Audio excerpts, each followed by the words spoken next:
մենք չգիտենք իրականում ինչի հետ գործ ունենք։ Մենք գործ ունենք մի տգետ խելագարի հետ, որի կապրիզն է եւ որը որոշել է, որ ինքը ոչ միայն վարչապետ պետք է լինի, այլ նաեւ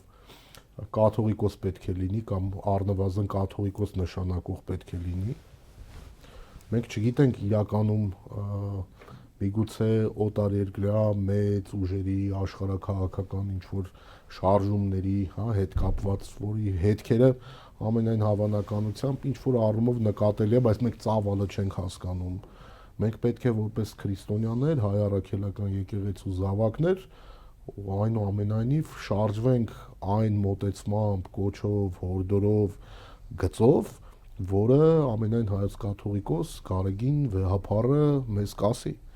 Մնացածը հիմա կներեք, եթե օրինակ այս իրավիճակում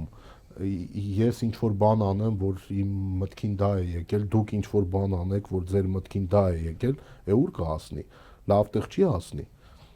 Վեհափառը պետք է, ուղենիշները տա, վեհափառը ընտրել է այս ճանապարհը, կարծես թե մինչև այս պահը միայն ծիծաղի առարկա է դառնում Նիկոլ Փաշինյանը իր այս խելահեղություններով, այս